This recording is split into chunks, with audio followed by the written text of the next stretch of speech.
In 1993, a helicopter pilot was flying over the mountains of Vietnam when he saw something impossible, a herd of animals that had officially been extinct for 50 years. It wasn't a mirage, they were sowless, phantom antelopes that science had declared lost. Today we know they were still alive. How many other death warrants have we signed too soon? Extinction is the only sentence that doesn't require a body. It's enough that no one sees something for long enough for us to declare it dead. But here's the problem. We want to believe that something survived. We need the world to still hold secrets bigger than ourselves. Today we're not going to talk about animals. We're going to talk about why we're so obsessed with the idea that they're still out there, waiting in the darkness. Part 1. Lost Giants. Let's start with something that shouldn't sound absurd. Just 10,000 years ago, South America was home to a creature that would make any grizzly bear look like a cub. The megatherium, the giant sloth, 6 meters long, 4 tons of muscle and claws curved like swords. It walked upright on 2 legs, uprooted trees, and was probably omnivorous, meaning it didn't just eat leaves. It ate whatever was put in front of it. Science says it disappeared when the climate changed and early humans arrived to hunt it. But there's an inconvenient detail. The Amazon rainforest is almost as large as the entire United States, and it remains, for the most part, a blank map. The tribes of the Amazon have a name for something that lives there. They call it mapinguari. The descriptions are eerily accurate. Bipedal, enormous, uproots trees, screams like nothing you've ever heard before. In 1937, a Brazilian explorer named Fawcett documented footprints more than half a meter long in the mud, too large for any known species. He didn't return from his next expedition. Here's the important point. We're not talking about dinosaurs. We're talking about something that coexisted with humans until very recently. 10,000 years is a blink of an eye in geological terms. If something that size could survive, the Amazon would be the perfect place. Perpetual shade, unlimited food, and humans who rarely ventured beyond the main rivers. Is it likely? No. Is it impossible? Also no. Now jump to the other side of the world. New Zealand, 1830. A British settler named James Cooper writes in his diary that he heard cries in the southern mountains that didn't sound like any known bird. Decades later, bones were found. Bones of giant birds that walked upright and stood up to 4 meters tall. The moa. These animals weren't just large, they were an evolutionary anomaly. Wingless, not even a trace of wings. Pure muscle and legs designed for running.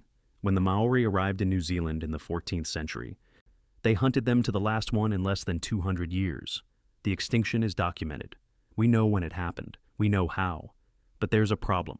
In 1993, a farmer in Fiordland swore he saw one crossing a clearing at dawn.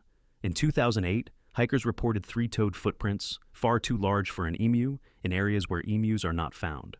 New Zealand has entire valleys where no one has set foot in decades. Forests so dense that helicopters can't fly over them. And if something the size of a moa wanted to hide, those mountains would be the perfect place. The question isn't just whether it's possible. The question is, how many years does someone have to go without seeing something before we stop looking for it?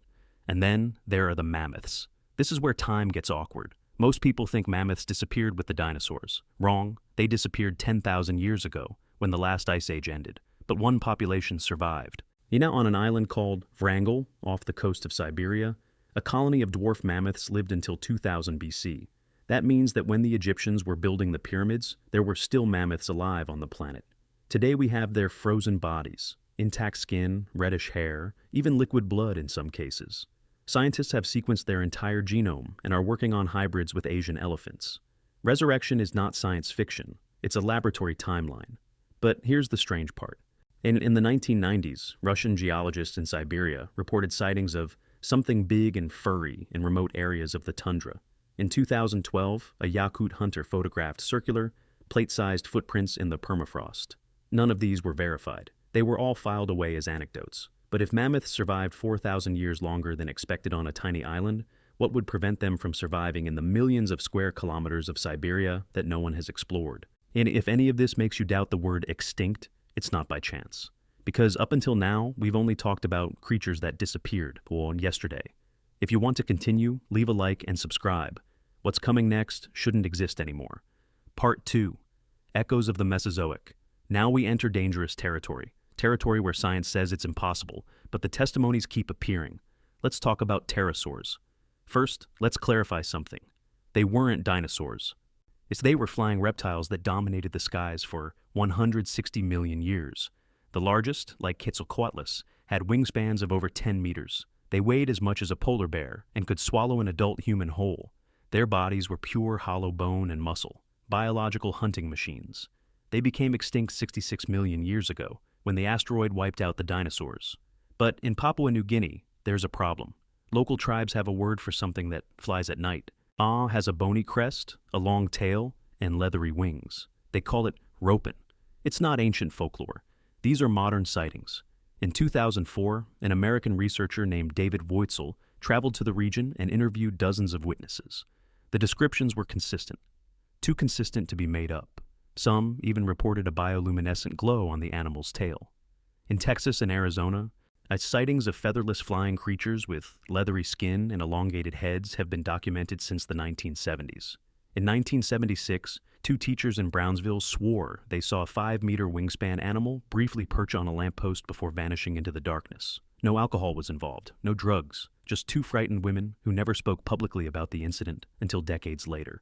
Here's the dilemma. For a pterosaur to survive 66 million years undiscovered, it would need stable breeding populations, ecological niches where it wouldn't compete with modern birds, and above all, an insulting amount of luck.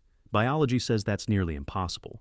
But biology also said that coelacanths were extinct until a fisherman caught a live one in 1938.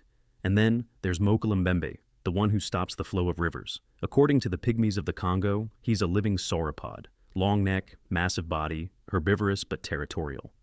He lives in the Likawala swamps, a region so dense that even satellites have trouble seeing the ground. The first documented mention was in 1909, when a German missionary named Karl Hagenbeck reported that the natives identified illustrations of Diplodocus as the lake animal. Since then, there have been more than 30 expeditions. None found conclusive proof, but neither did they return certain that it doesn't exist. In 1981, biologist Roy Mackall led an expedition to the Congo. He didn't find dinosaurs, but he found something more unsettling: silence. Local guides refused to approach certain areas of the river. When he asked them why, they replied that the water doesn't move well there, that something was creating waves against the current.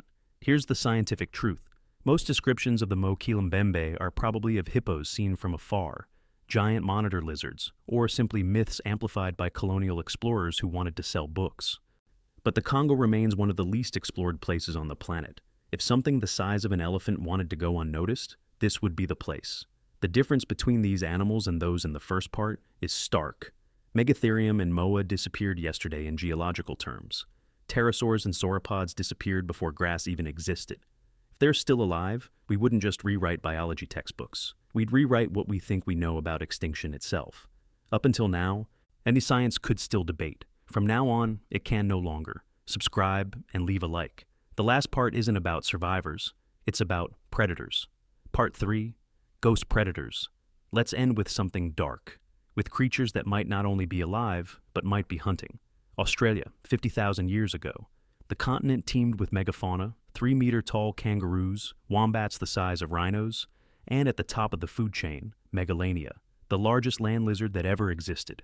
7 meters long, all a ton in weight, and according to recent studies, probably venomous like its modern relative, the Komodo dragon. Australian Aboriginal people have legends about giant snakes with legs that lurk in the outback. In the 1970s, farmers in Queensland reported cattle being torn apart with bites too large for any crocodile. In 1979, a herder swore he saw a reptile the size of a bus disappear into a billabong at dawn. He never spoke of it publicly again. Here's the terrifying part. The Komodo dragon can live up to 60 years. It's a solitary nocturnal predator and can go months without eating. If megalania had a similar biology, it could exist in such low numbers that it would never cross paths with humans. The Australian outback has areas the size of Spain where literally no one lives. It's one of the last places on Earth where a large predator could move undetected. And then there's the Nandi bear. This is different. This is an African mystery that shouldn't exist because there are no bears in Africa. There never were.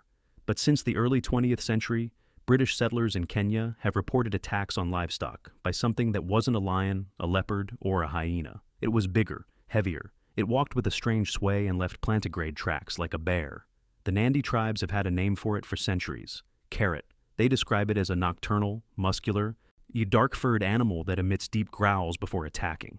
In the 1920s, hunter Jeffrey Williams followed a trail of footprints on Mount Elgon that ended abruptly at a cliff, as if the animal had jumped, or climbed. The most plausible theory is that it's a mutant hyena or a relic species of extinct giant hyena. But no known hyena walks like a bear. None are the size described, and none explain why the attacks always occur in the same remote mountainous areas, decade after decade. They see what all these creatures have in common isn't the evidence. It's the pattern, remote areas, sporadic attacks, local witnesses who know their region's wildlife intimately and swear this is something else, and a complete absence of conclusive physical evidence. But here's the unsettling part. Biological extinction and the extinction of fear are not the same thing. Megalania may be dead, the Nandi bear may be just folklore, but fear lives on, and fear doesn't need bodies. It only needs shadows large enough for our imaginations to fill in the gaps. In the end, this was never about animals. It was about us. About why we need the world to still have unmapped corners, unnamed creatures, unsolved mysteries. Science has given us answers for almost everything, but answers bore us. We want questions. We want the possibility of being wrong. Because if something as large as a megatherium can hide in the jungle, if a pterosaur can fly unseen, if a predator can stalk in the Australian desert, then the world is not yet fully conquered. There is still room for the impossible. And that, deep down, is what we're really looking for. Not proof, but permission to keep dreaming. If this video made you look at the map differently, give us a like and subscribe, because the world still holds secrets, and we're going to keep searching for them.